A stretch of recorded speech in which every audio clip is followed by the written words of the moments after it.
Olá, amigos. Sou Claudete Moura. Estamos fazendo os nossos estudos sobre o Livro dos Espíritos e hoje, então, entrando na questão 116, onde Kardec perguntou aos espíritos: existem espíritos que ficarão perpetuamente nos estágios inferiores? Ou seja, existem espíritos que não vão progredir nunca? Eles vão ficar sempre atrasados, sempre nos estágios inferiores? E a resposta é a seguinte: não, os espíritos não vão ficar perpetuamente nesses estágios inferiores.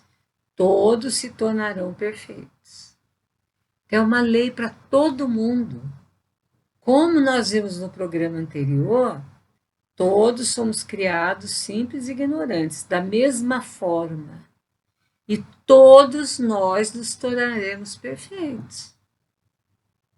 Os espíritos falam assim: eles mudam, mas é demorado. Pois, como já dissemos em outra oportunidade, um pai justo e misericordioso não pode banir eternamente seus filhos. Quereríeis, pois, que Deus tão grande, tão bom e tão justo fosse pior que sois, vós mesmos? Olha a comparação, né, que ele fez, que os espíritos fizeram. Então, ele está falando o seguinte, que todos os espíritos se tornarão perfeitos, mas não todos ao mesmo tempo. Vai depender o quê? Do esforço de cada um, da vontade de cada um. Eles mudam, mas é demorado. Mesmo aqueles que se esforçam, eles demoram, eles vão mais rápido um pouco do que aqueles que estacionam, né? Porque Deus, como os Espíritos estão falando, ele é um Pai justo e misericordioso, e como que ele baniria seus filhos? Não, esse vai ficar eternamente sofrendo. Não vai nunca se aperfeiçoar, jamais. É igual a história do inferno para sempre, do fogo eterno, isso aí não existe. Por que existe essa história do fogo eterno? Porque os espíritos que estão em sofrimento, e não é esse fogo material que nós conhecemos, esse sofrimento interior, que queima por dentro, ele é tão grande que a pessoa pensa que está eternamente sofrendo. Mas não é assim, tudo tem um determinado fim. Chega um dia em que nós precisamos mudar a nossa vida. Mesmo aqueles espíritos mais endurecidos que estão ali no sofrimento e não querem saber, a gente tem muitas manifestações dos trabalhos mediúnicos, onde eles xingam, eles são bravos, eles revoltados, endurecidos, e eles falam que para eles está muito bom daquele jeito. Não está bom nada. Não está bom. Eles estão sofrendo também. Mesmo eles querem, eles estão pedindo ajuda. Eles não querem pedir ajuda assim, claramente. Mas, na realidade, eles estão desesperados por alguém ajudá-los. Então, Deus, que é tão grande, tão bom e tão justo, ele seria pior que a gente? A gente não dá uma oportunidade para a pessoa que errou? Digamos que uma pessoa, um amigo nosso, um familiar nosso, cometeu algum erro e a gente dá uma oportunidade para ele refazer isso tudo? E é isso que os Espíritos estão falando. Queria que Deus fosse pior que vocês? Se vocês, às vezes, perdoam e dão oportunidade, quanto mais Deus. Agora, não é certo o Espírito pensar assim: bom, fiz tudo de mal, mas agora me arrependi e pronto. Já estou salvo, né? Esse salvo entre aspas, né? Salvo do quê, né? Como que é essa salvação entendida, né? A salvação a gente deve entender que é a salvação do mal, das escolhas erradas, é o impedimento de termos mais erros ainda na nossa vida. E na questão 117, Kardec pergunta assim: depende dos próprios espíritos acelerar a caminhada no sentido da perfeição? Será que depende deles ou tem um outro fator que vai influenciar aí? E os espíritos falam que certamente depende dos próprios espíritos acelerar a caminhada nesse sentido da perfeição. Eles chegam mais ou menos rapidamente, segundo o desejo e a submissão à vontade de Deus. São dois fatores aí, então, que nós estamos vendo. A vontade muito grande, o desejo, e a submissão à vontade de Deus. E os espíritos arrematam da seguinte forma: uma criança dócil não se instrui mais rapidamente que uma outra teimosa? Eles fazem uma pergunta. Uma criança obediente, uma criança dócil, mais rapidamente do que uma teimosa, ela se instrui. Porque a teimosa às vezes não vai aceitar, ela bate o pé, ela é rebelde. Então depende de nós, depende do espírito. Como nós já sabemos disso, está na hora da gente já começar a entender que tudo vai depender de nós mesmos.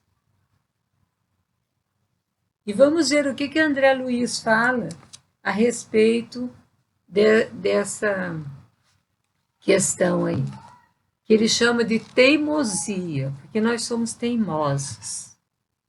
Às vezes a gente sabe o mal que está nos fazendo, algumas atitudes nossas, alguns hábitos.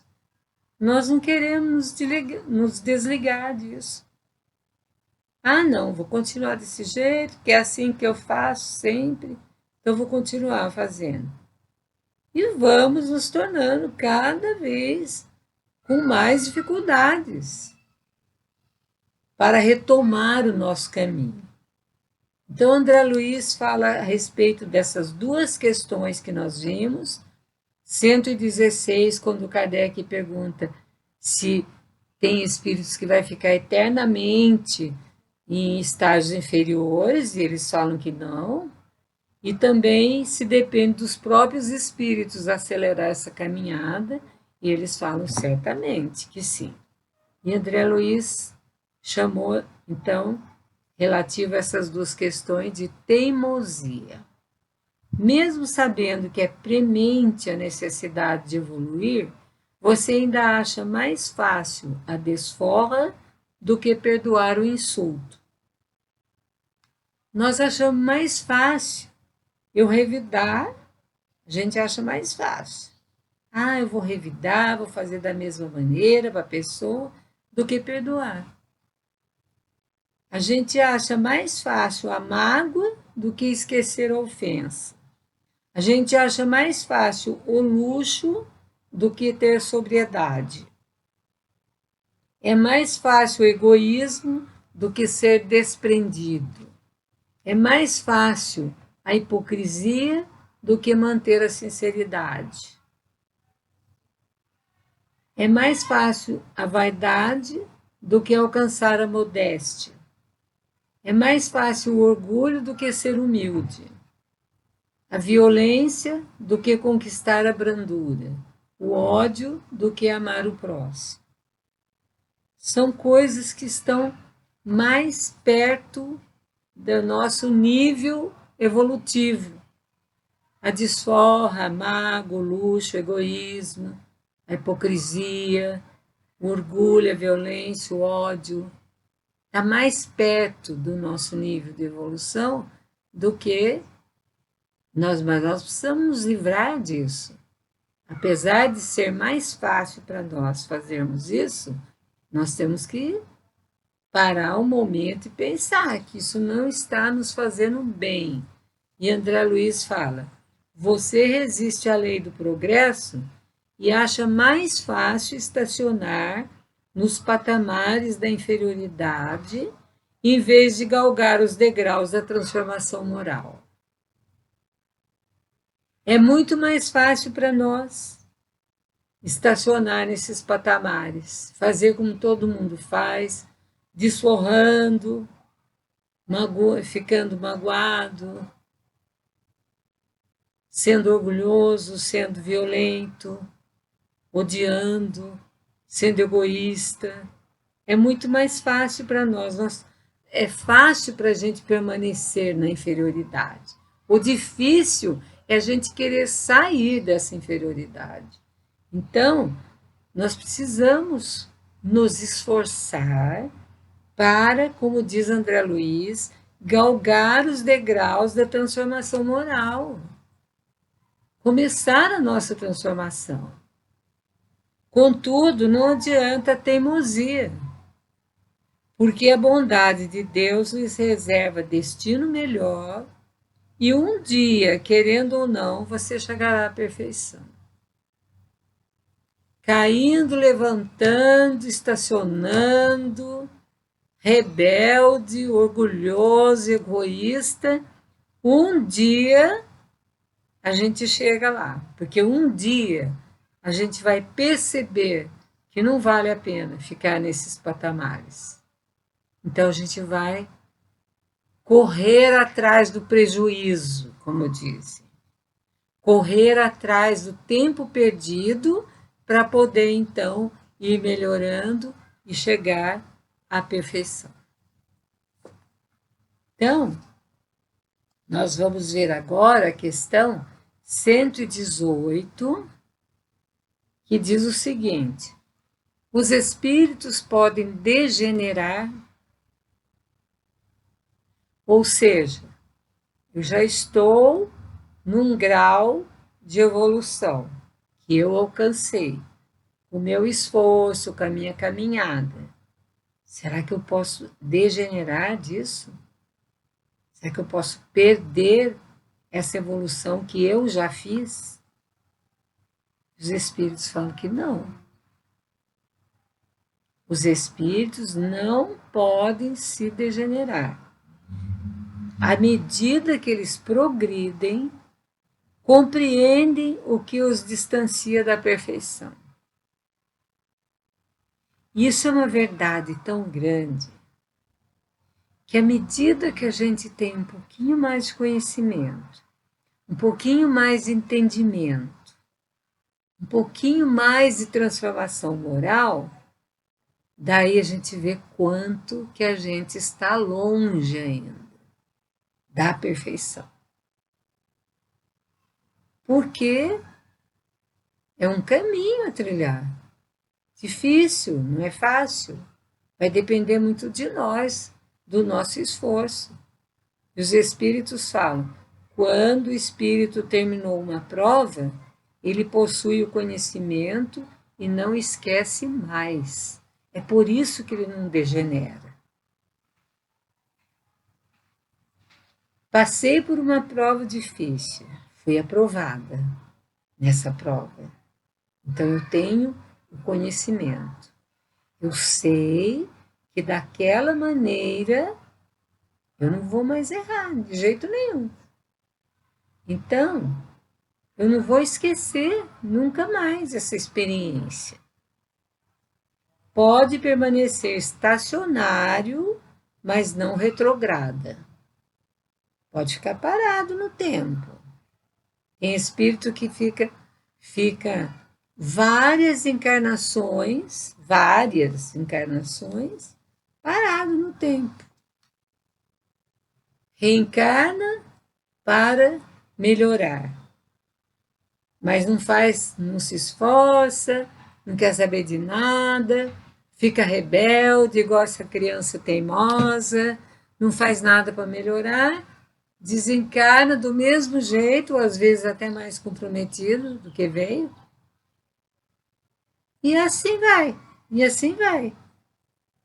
Então ele pode estacionar, ele vai ficar estacionado um tempo.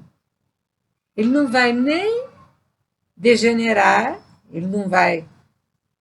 O que ele já conseguiu, né, de conhecimento, de transformação moral, ele não vai perder, mas ele não vai para frente, ele estaciona, ele fica parado, igual um burro chucro, né?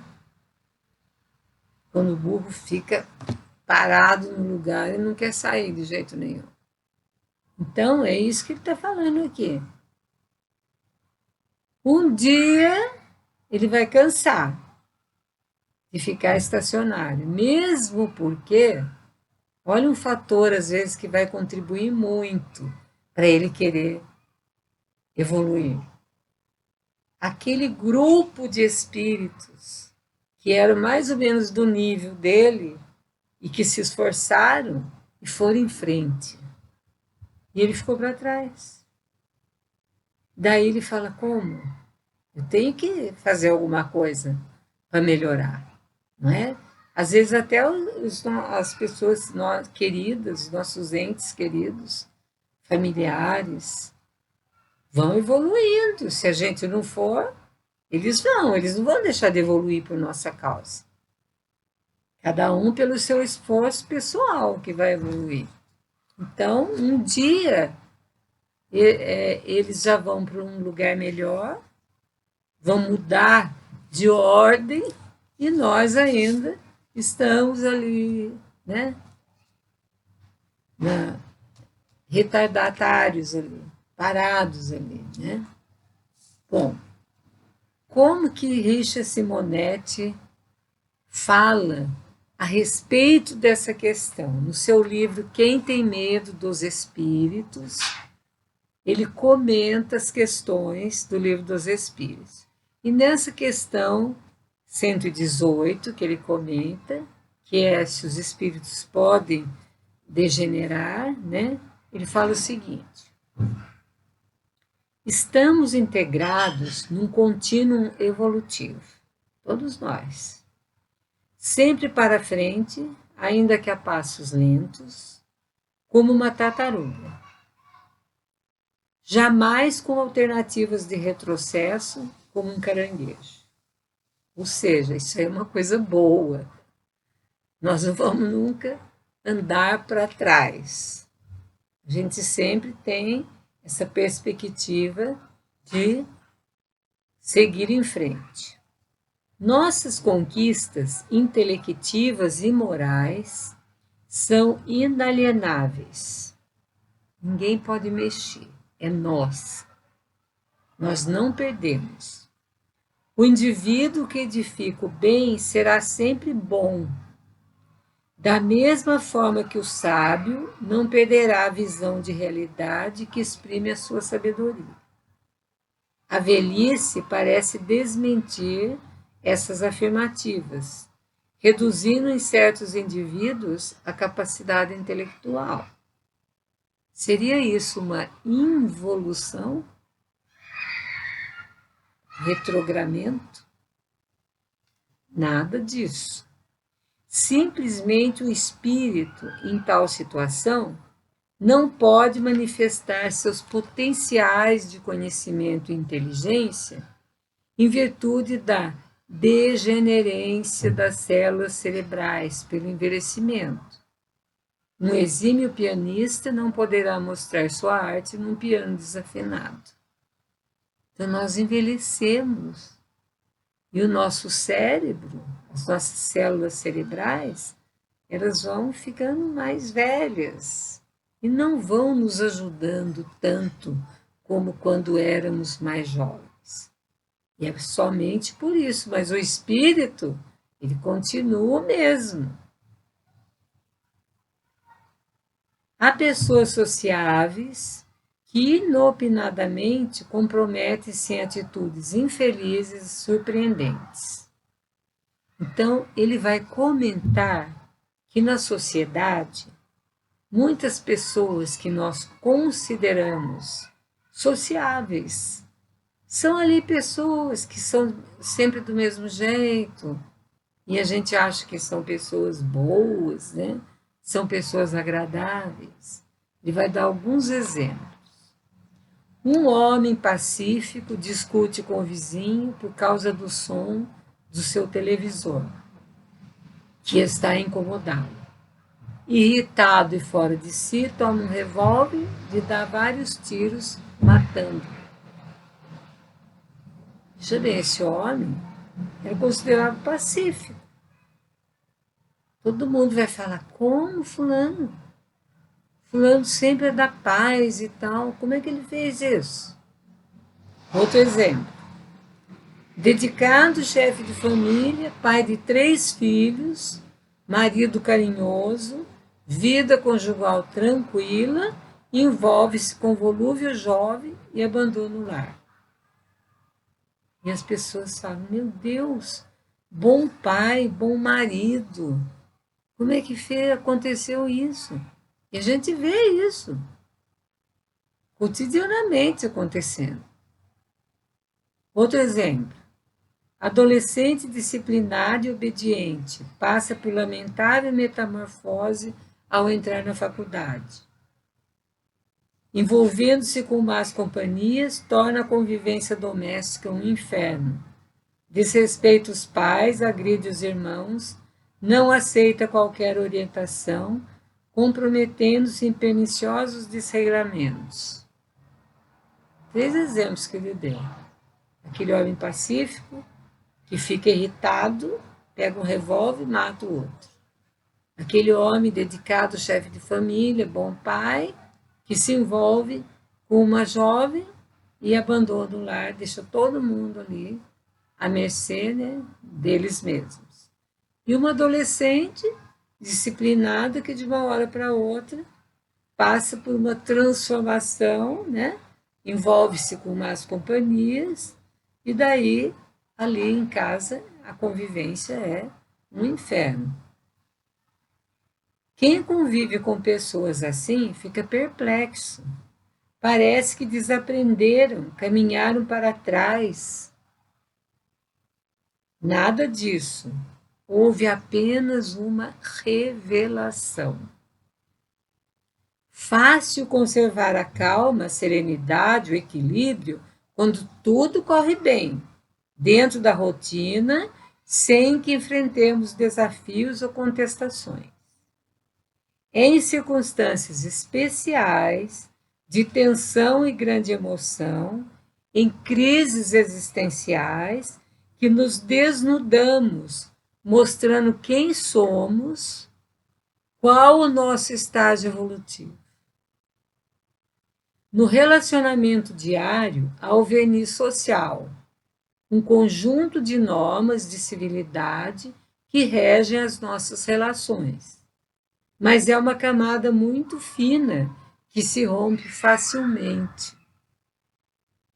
Não sei o que tem dentro da pessoa. Aparentemente, ela era uma pessoa ali calma, pacífica, mas a gente não sabe a reação dela quando ela é colocada à prova, numa situação de crise, numa situação de emergência. O homem que atira num desafeto, que nós vemos aqui, aquele que parte do lar para o embalo de uma aventura amorosa, o exemplo que foi dado, a jovem em conflito com a família e todos aqueles que saem dos trilhos estão apenas revelando fragilidades incrustadas em sua personalidade. Ou seja, não estava ainda trabalhado totalmente essa parte. Aparentemente já estava.